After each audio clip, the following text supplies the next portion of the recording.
I'd be able to double the number of books that I read. I have twice as much enjoyment and gain twice as much knowledge. And I'd just be like twice as awesome, right? A lot of people by now have not only just completely given up on their New Year's resolution, they've completely forgot about them.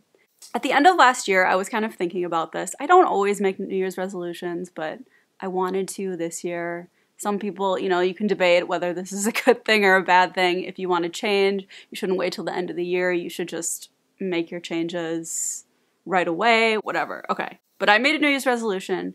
My New Year's resolution at the beginning of 2023 was to read 50 books because I had read like about 25 books in 2022.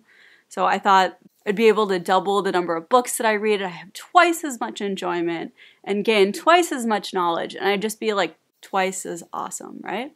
A few weeks in, January, I'm listening to someone talk about this idea of, do we need to read a ton of books, or would it be better if we just read a few books and really absorbed them, or even just read the same book over and over, and especially if it's something that is really important to you.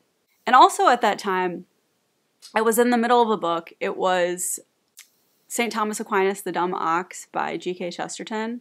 And I was about 50% of the way through, and I'm sorry if you love this book, but it just like wasn't, I don't know, I wasn't excited about continuing to read it.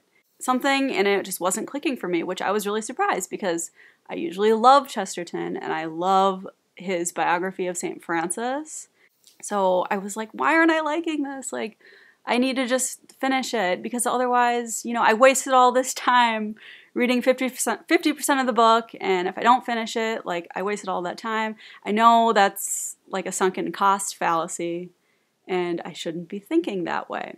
Then I was talking to my husband. I said, like, I'm not loving this book. And he said, if you're not loving the book, you should just put it down and read something that you do love, because why else are you reading? It's not to post on social media that you read 50 books in a year, or you read 5 books in February, or you read 2 books last week.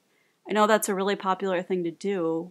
That shouldn't be the reason that you're reading. Reading twice as much does not necessarily mean you're going to get twice as much out of it. And you shouldn't necessarily finish a book if you're not getting anything out of it.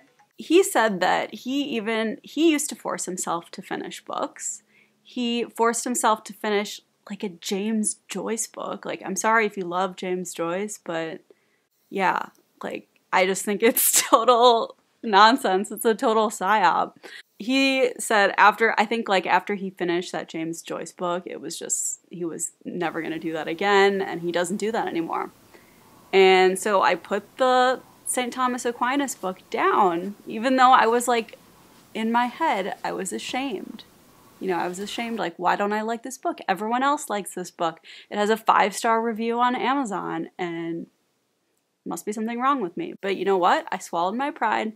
I put it down, and I read, I don't know, like 2 books in January, and I think I finished 2 books in February, and I probably put more than that down.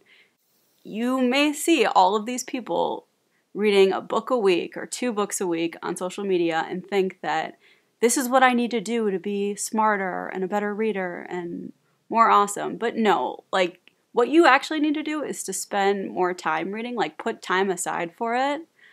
Don't just read something so you can tell someone that you finished that book, or even if you're not going to tell anyone about it, don't just read something so that you can tell yourself that you finished that book if you're not liking it, because you're not going to get that time back, and you could have been reading something that you did like.